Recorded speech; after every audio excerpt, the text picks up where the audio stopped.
Hello friend, phone picks Pune YouTube channel में आपका स्वागत है। तो आज हमारे पास एक वन प्लस 10 प्रो का मोबाइल आया है जो कि अभी डेड कंडीशन में है। तो आप यहाँ पर मैं दिखाता हूँ कि इसके अंदर चार्जिंग लगा के कि किस तरह से इसके अंदर कंडीशन है। तो मैंने यहाँ पर चार्जिंग लगाया, चार्जिंग लगाने के बाद यहाँ पर कोई भी एम्पेयर वगैरह शो नहीं कर रहा है। तो यहाँ पर बैटरी वगैरह सब लगाई है। तो एक बार मैं इसको चार्जर को निकाल देता हूँ, बैटरी वगैरह सब लगी है। तो आप देख सकते हैं यहाँ पर एक बार 0.1 एम्पेयर आके तुरंत चला जाता है। फिर से मैं यहाँ पर इंसर्ट करता हूँ, तो इंसर्ट करने के बाद देख सकते हैं 0.1 एम्पेयर आके ही तुरंत चला जाता है। तो इस तरह से इसके अंदर कंडीशन है। चलिए तो हम इसको एक बार डीसी मशीन को भी आपको मैं यहाँ पर कनेक्ट करके दिखाता हूँ। कनेक्ट करने के बाद जो आगे इसके आगे जो डीसी मशीन में कितना एम्पेयर लेता है वो भी यहाँ पर हम एक बार कंफर्म कर देते हैं। तो मैं यहाँ पर चार्जिंग निकाल देता हूँ। चार्जिंग निकालने के बाद अब एक ऐसा प्रॉब्लम है कि चार्जिंग जो डीसी मशीन का जो इसका वायर है, जो केबल है, वो मेरे पास नहीं है। और यहाँ पर 4.3 वोल्टेज जो रेगुलर मोबाइल को लगता है, इसके अंदर डबल बैटरी है। वन प्लस का 10 प्रो का मोबाइल है। तो इसके अंदर 7.8 वोल्टेज चाहिए, तो मैं यहाँ पर सेट कर दिया है। तो सेट कर दिया तो हम एक बार इसको, जो मेरे पास एक वायर है उसका छोटा सा केबल है, तो मैं यहाँ पर बैटरी को जो कनेक्टर लगता है वहाँ पर मैं जंपर कर देता हूँ। जो प्लस है प्लस को, और जो माइनस है माइनस को यहाँ पर कनेक्ट कर देता हूँ, क्योंकि इसका केबल मेरे पास नहीं है। तो आप देख सकते हैं यहाँ पर माइनस को और प्लस को मैंने जो वी बैट का जो प्लस है वहाँ पर मैंने लगा दिया है। अभी यहाँ पर मैं एक बार पावर बटन प्रेस करता हूँ। पावर बटन प्रेस करने के बाद आप सामने देखते हैं तो कितना यहाँ पर एम्पेयर वगैरह ले रहा है।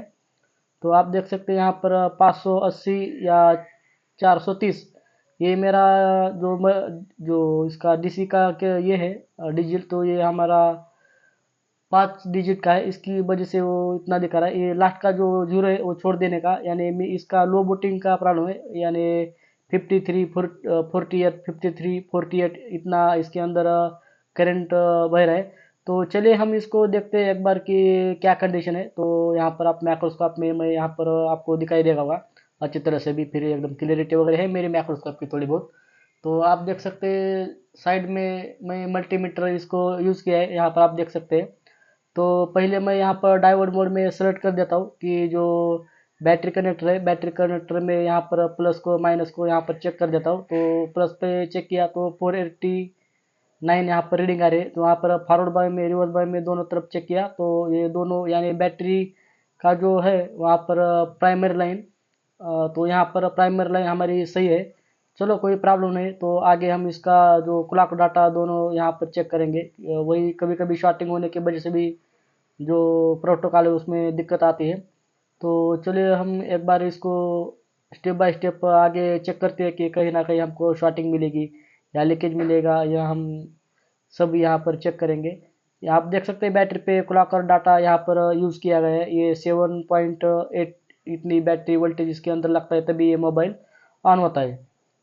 तो ये सैंडविच बोर्ड है, ये कैमरा हम मैं यहाँ पर निकाल देता हूँ। तो ये सैंडविच बोर्ड है। तो मैं जो वीडियो इसको ज़रा फॉरवर्ड कर देता हूँ। फॉरवर्ड करने के बाद आसानी जल्दी से हो जाएगा।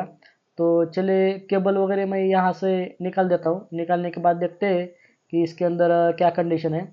तो मैं यहाँ पर पतरा वगैरह निकाल देता हूँ, और नॉर्मल पतरा निकालने के बाद साइड में जो सील्ड वगैरह थोड़ी निकाल देता हूँ और चेक करता हूँ कहीं ना कहीं हमको शॉर्टिंग जरूर मिलेगी, या नहीं मिलने के बाद आके देखेंगे कि क्या करना है क्या नहीं, हम एक बार देखते हैं।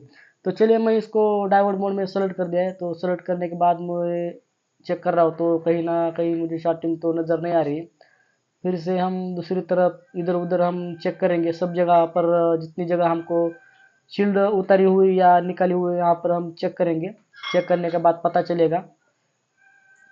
तो सब यहाँ पर मैं चेक कर रहा हूँ, कहीं भी शॉर्टिंग नज़र नहीं आ रही है। तो मैं एक बार इसका जो शील्ड है, जो आगे वाला शील्ड, वो भी मैं यहाँ से उतार देता हूँ।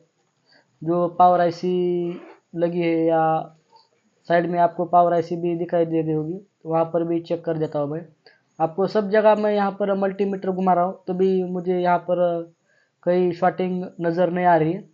तो स्टेप बाय स्टेप मैं ये सब क्यों बता रहा हूँ, क्योंकि आपका ये फ़ायदा है कि मैं किस तरह से मोबाइल रिपेयर कर रहा हूँ।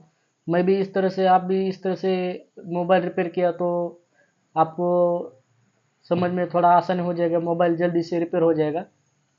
ठीक है, हम यहाँ पर मैं यहाँ पर क्या करता हूँ, यह पतरा जो है यहाँ के नीचे मुझे अभी, ये मैं मोबाइल पहली बार खोला है, इसे मैं 10 प्रो का इसका पहले कभी शील्ड वगैरह उतारी नहीं है वन प्लस 10 प्रो की। बाकी तो सब उतारते, सब मोबाइल की मैंने भी उतारे, लेकिन ये 10 प्रो मेरे पास पहली बार आया है, तो पहली बार मैंने खोला है, चलो बना वीडियो बना दिया, ऐसा बना दिया मैंने ऐसे। तो मुझे लगा यहाँ पर पावर ऐसी है, तो पावर ऐसी नहीं निकली यहाँ पर। तो चलो मैं यहाँ पर भी देखते हैं कि ऐसे ही इसका शील्ड निकला है, तो इसका मैं यहाँ पर जो कैपेसिटर वगैरह यहाँ पर चेक कर देता हूँ, कहीं शॉर्टिंग तो नहीं है। तो मैं एक बार ये पावर आईसी साइड में भी इधर चार्जिंग आईसी वगैरह दिख रही है, इस जगह पे पूरे जगह पे मैं यहाँ पर चेक कर देता हूँ कि कहीं शॉर्टिंग मिल जाए तो जल्दी मोबाइल रिपेयर या ठीक हो जाए। तो स्टेप बाय स्टेप यहाँ पर मैं चेक कर रहा हूँ कि कहीं ना कहीं शॉर्टिंग मिली तो अच्छी है, अच्छी बात है।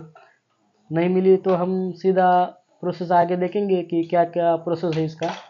तो आप देख सकते हैं कि कहीं भी मुझे यहाँ पर शॉर्टिंग नहीं मिल रही। तो यहाँ पर स्टेप बाय स्टेप मैं यहाँ पर चेक कर रहा हूँ।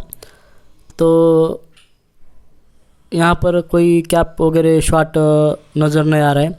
कॉइल वगैरह यहाँ पर मैंने हटाने की कोशिश किया, यानी लूज़ वगैरह हो गई तो उसको थोड़ा थोड़ा नॉर्मल छेड़ा तो कभी कभी हट जाता है, तो समझ में आता है कि कॉइल का कभी दिक्कत भी हो सकता है। तो यहाँ पर मैंने यहाँ पर चेक किया, तो चेक करने के बाद कहीं भी मुझे कैप वगैरह शॉर्टिंग नज़र नहीं आ रही।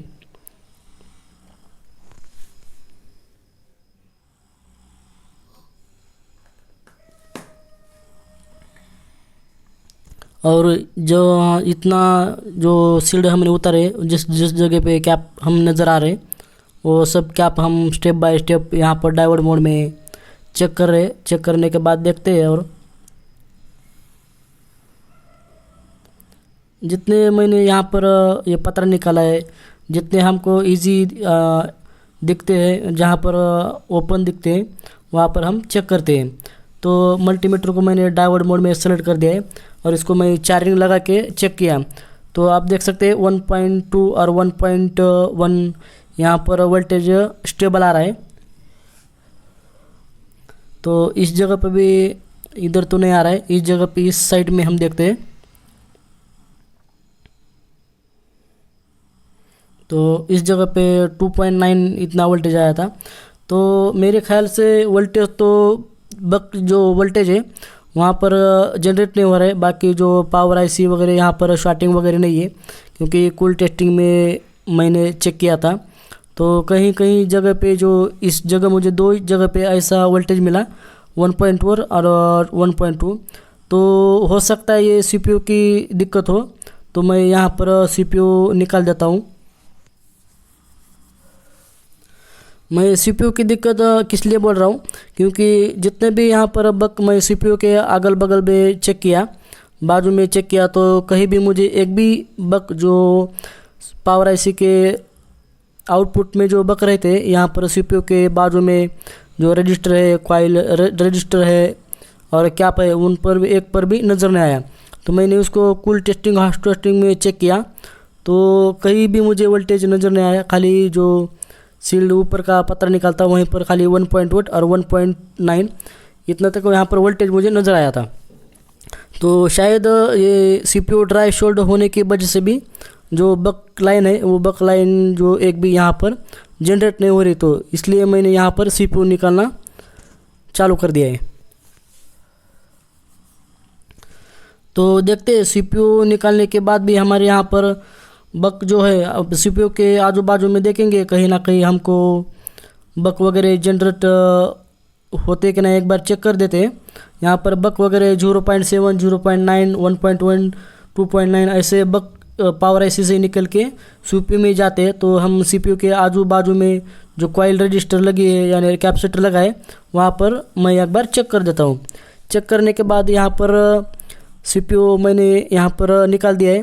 तो एक बार मैं चार्जिंग लगा देता हूँ। चार्जिंग लगाने के बाद देखते हैं कि जो यहाँ पर बग वगैरह जनरेट हो रही है क्या, एक बार चेक करते हैं। तो मैंने यहाँ पर चार्जिंग लगा दिया है। अभी जो जितने भी बग है, बग सब बग हमारे पावर आईसी के अंदर से सीपीयू के अंदर जाते हैं। ठीक है, तो जितने भी यहाँ पर छोटे छोटे कैप लगे हैं, कोई रजिस्टर लगा है, उस पर मैं वोल्टेज चेक कर देता हूँ कि वोल्टेज यहाँ पर आ रहे कि नहीं आ रहे तो हमारी जो पावर आईसी सब सही है। तो यहाँ पर मैं चेक कर देता हूँ। तो आप देख सकते हैं 0.8 यहाँ पर बग जनरेट हो रहा है, यानी पावर आईसी ओके है। इसकी वजह से ही यहाँ पर वोल्टेज जनरेट हो रहे हैं। और एक दो या दो चार जगह पे चेक कर देते हैं। चेक करने के बाद यहाँ पर बग जनरेट हो रहे, तो पावर आईसी ओके है। हाँ, इस सेट में सीपीयू का ही प्रॉब्लम दिक्कत हो सकता है। ड्राई शोल्ड होने की वजह से बग जनरेट होते नहीं है। ठीक है, या तो शॉर्टिंग होने की वजह से भी बग यहाँ पर जनरेट होते नहीं हैं। तो इस तरह से मैं एक एक बग यहाँ पर चेक कर रहा हूँ। ये मैं पता नहीं कि इसके अंदर बग की लाइन कौन सी है, फिर भी मैं उसके अंदाज से यहाँ पर एक एक जो डॉट है यानी यहाँ पर ट्रैक है वो चेक कर रहा हूँ। तो आप यहाँ पर देख सकते हैं, इस कॉइल पे भी हम देखते हैं। तो यहाँ पर 1.1 यानी 1.0 यहाँ पर बग जनरेट हो रहा है, यानी यहाँ पर जो प्रॉब्लम था सीपीयू के अंदर था, यहाँ पर कुछ बग यहाँ पर बन रहे हैं। तो ठीक है, चलिए, यहाँ पर आपने अभी देखा ही होगा किस तरह से ये बग क्यों जनरेट हुए, पहले क्यों नहीं जनरेट हो रहे थे। तो ये सीपीयू का दिक्कत था, इसकी वजह से ऐसा हो रहा था। तो मैं एक बार इसको अभी सीपीयू को रिबॉल कर देता हूँ। रिबॉल करने के बाद रैम को रिबॉल कर देता हूँ। रिबॉल करने के बाद यहाँ पर मैंने ऑलरेडी रिबॉल किया है, ये मैं रिबॉलिंग का वीडियो में लिया नहीं है। तो सीधा मैं यहाँ पर इसको बिठा देता हूँ।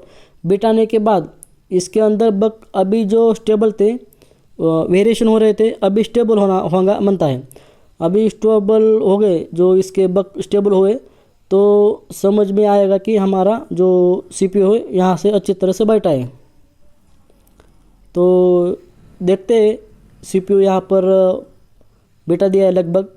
तो एक बार बग वगैरह चार्जिंग लगाने के बाद देखते हैं कि बग यहाँ पर जनरेट होते या नहीं। तो आप देख सकते हैं यहाँ पर बग मैंने थोड़ा सा फास्ट फॉरवर्ड में कर दिया है, तो बग यहाँ पर जनरेट हो रहा है 0.6 0.1 वोल्ट यहाँ पर जनरेट हो रहा है। तो ठीक है, यहाँ पर भी जो पहले रीडिंग क्लॉक डाटा पे नहीं आ रही थी, यहाँ पर 1.3 इतनी इसकी रीडिंग आ रही है। तो एक बार इसको मैं जो सीपीयू है का ऊपर का रैम भी यहाँ पर मैं रिबॉल करके बिठा देता हूँ और देखते हैं कि ये सेट जो डेड कंडीशन था यहाँ पर ऑन होता है या नहीं है, या अदरवाइज़ दूसरी की तरफ भी प्रॉब्लम हुआ या हो सकता है, तो बोल नहीं सकते। तो यहाँ पर मैं EMC रिबॉल यानी रैम रिबॉल कर रहा हूँ। रैम रिबॉल करके सीधा ऊपर सीपीयू के ऊपर बिठाते हैं। बिठाने के बाद देखते हैं कि कंडीशन क्या है।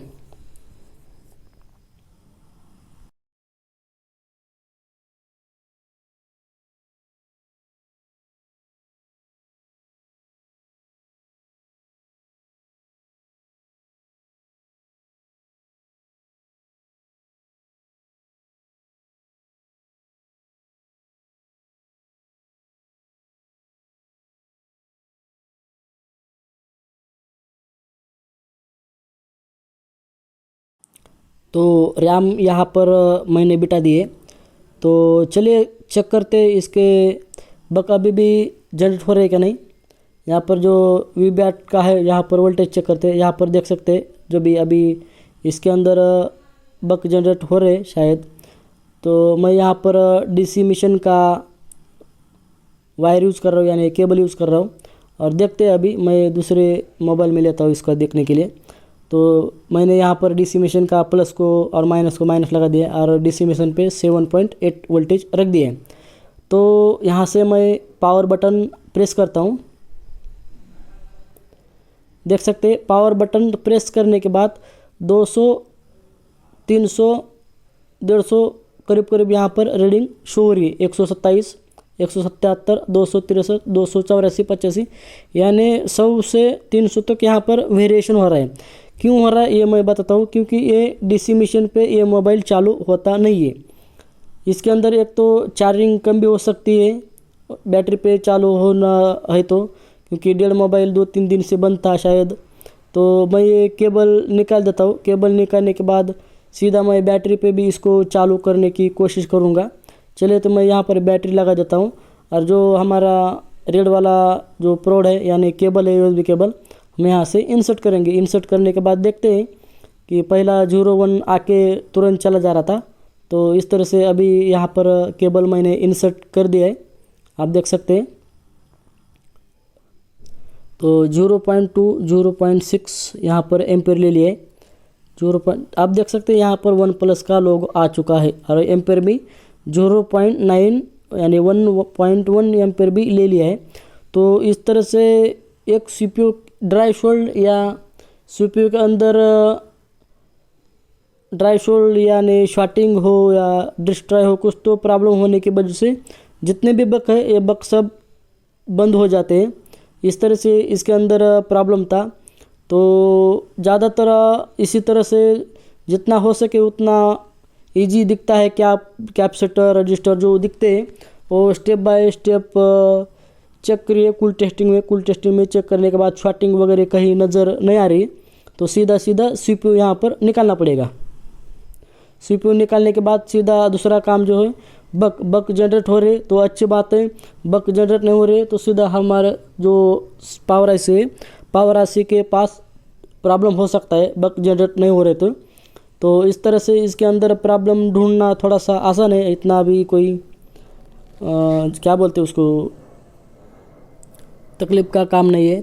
तो ऐसे वीडियो हमारे आते रहेंगे। तब तक मेरे चैनल को सब्सक्राइब कीजिए, लाइक कीजिए, शेयर कीजिए और ये वीडियो कैसा लगा मुझे कमेंट में ज़रूर बताएंगे। जय हिंद, जय भारत।